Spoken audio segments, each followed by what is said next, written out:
ذرا غور کرو، ایک صحابی تیروں کا ایک بنڈل بنایا، 15-20 تیر کے اکٹھا کر کے گٹھری بنائی، اور تیر میں آپ نے دیکھا ہوگا آگے کا حصہ نوکدار ہوتا ہے،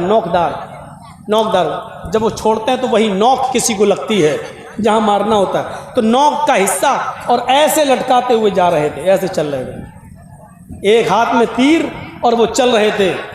وضو بنا کر اسی حال میں مسجد میں داخل ہوئے۔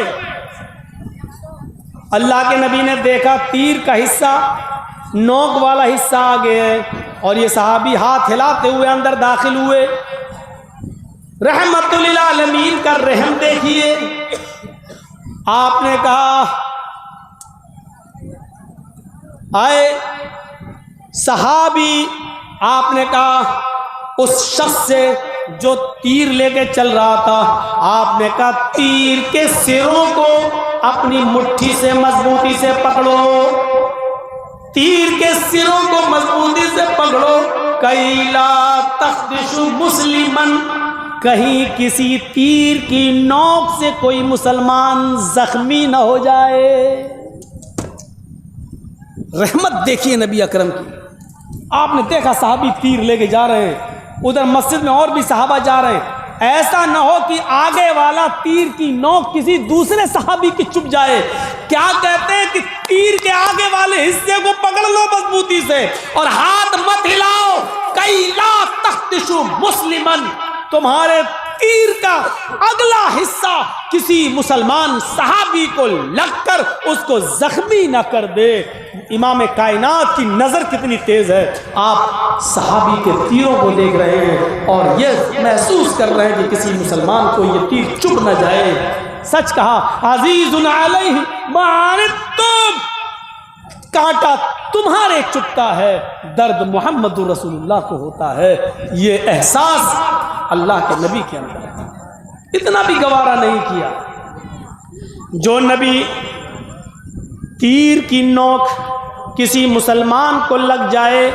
اتنا بھی گوارا نہیں کر رہے ہیں، وہ نبی کیسے گوارا کریں گے کہ کوئی مسلمان کسی مسلمان کو قتل کر دے، کوئی مسلمان اپنی بندوق یا پسٹل یا AK-47 یا تمنچا نکال کر اس کی گولی سے کسی دوسرے مسلمان کو قتل کر دے۔ آپ اندازہ لگائیے، جو نبی تیر کی نوک چبھ جائے کسی کو اتنا بھی برداشت نہیں کر رہے ہیں کہ کسی مسلمان کو تیر کی نوک چبھے، وہ نبی کیسے برداشت کریں گے کہ کوئی مسلمان کسی مسلمان کی گردن اڑا دے؟ اسی لیے فرمایا نہیں، قیامت کے دن یجیء القاتل یجیء المقتول، مقتول اس حال میں لایا جائے گا جس کو قتل کیا گیا ہوگا۔ ایک قاتل نے کسی آدمی کو مارا، مقتول کو مارا، اس مقتول کو قیامت کے دن وہ مقتول قاتل کا سر پکڑ کر لائے گا، اس کو کھینچتا ہوا لائے گا۔ جو مارا گیا دنیا میں وہ اس قاتل کو جس نے اس کو مارا تھا دنیا میں، اس کا سر پکڑ کر لائے گا اور اس کو کھینچتے ہوئے لا کر اللہ کے سامنے کھڑا کر دے گا اور کہے گا اللہ یہ میرا قاتل ہے، اس سے پوچھ کہ اس نے مجھے کیوں قتل کیا تھا، لما قتلنی فصل لما قتلنی، اے اللہ ھذا القاتل فصل لما قتلنی، اے اللہ یہ میرا قاتل ہے، اس نے دنیا میں مجھے مارا تھا، میں اس کو کھینچ کر تیرے پاس لے آیا، اے اللہ اس سے پوچھ کہ اس نے دنیا میں مجھے کیوں مارا تھا، اللہ اس سے پوچھ کہ اس نے دنیا میں مجھے کیوں قتل کیا تھا، مجھے تو کوئی وجہ معلوم نہیں پڑ رہی ہے، اس نے مجھے مارا تو کیوں مارا یہ آج تک ہمیں پتہ نہیں چل سکا، اس نے مجھے مارا ہی نہیں تھا بلکہ میری بیوی کو بیوہ کیا تھا، میرے بچوں کو اس نے مجھے مار کر یتیم کر دیا تھا، اے اللہ اس سے پوچھ کہ اس نے مجھے دنیا میں کیوں مارا تھا، اس نے کیوں قتل کیا تھا۔ مقتول قاتل کو کھینچ کے لائے گا۔ بہت آسان ہے کسی کو مار دینا، بہت آسان ہے کسی کی گردن اڑا دینا، بہت آسان ہے کسی کو بندوق کی گولی مار دینا۔ اللہ کے نبی صلی اللہ علیہ وسلم فرماتے ہیں قسم اس رب کی عزت و جلال کی، اگر ایک مسلمان کے قتل میں ساری زمین والے اور سارے آسمان والے شامل ہو جائیں، اشترکوا فی دم مسلمین، ایک مسلمان کے قتل کرنے میں آسمان کے سارے فرشتے مل جائیں اور دنیا کے ساری انسانیت مل جائے، آدم کی ساری اولاد یعنی پوری دنیا مل کر ایک مومن کو قتل کر دے، ایک مسلمان کو قتل کر دے، تو قیامت کے دن اس ایک مسلمان کو قتل کرنے والے سارے فرشتوں کو اور پوری دنیا کے انسانوں کو اللہ رب العالمین لاکب اللہ النار، اللہ رب العالمین اوندے منہ جہنم کے اندر ڈال دے گا۔ اللہ رب العالمین یہ نہیں دیکھے گا کہ اس کو قتل کرنے والے فرشتے ہیں اور دنیا میں ساری دنیا کے لوگ ہیں، اللہ پوری دنیا انسانیت کو اور آسمان کے سارے فرشتوں کو بھی جہنم کے اندر ڈال دے گا اگر وہ ایک مسلمان کے قتل میں شریک ہے تو۔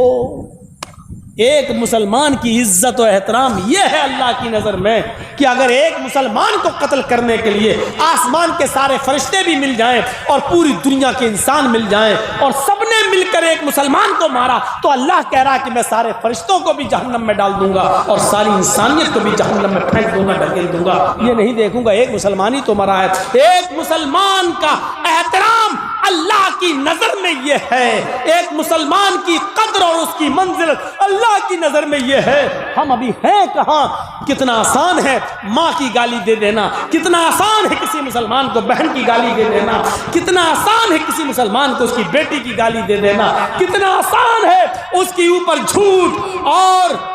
تہمت لگانا اور الزامات کے کیا انبار لگا دینا بہت آسان ہے، لیکن ایک مسلمان کی عزت و آبرو کتنی ہے اس کا احساس ہمیں نہیں ہوتا ہے۔ اللہ کے رسول نے رحمت سکھلائی، رحمت فرمایا جب تم بستر پر سونے کے لیے جاؤ، جب تم بستر پر سونے کے لیے جاؤ، جب تم اپنے بستر پہ سونے کے لیے جاؤ، وقفی مصباحک، ابو داؤد اور سنن نسائی کے الفاظ ہیں، تو اپنے گھر کی بتی چراغ کو بجھا دیا کرو۔ جو لوگ لائٹ جلا کے سوتے ہیں سن لو، اللہ کے رسول نے ادھر بھی حدیث رہنمائی فرما دی ہے، وقفی مصباحک، جب تم بستر پہ سونے جاؤ تو تم چراغ بجھا دیا کرو۔ اللہ کے رسول کے زمانے میں ایک ایسا ہوا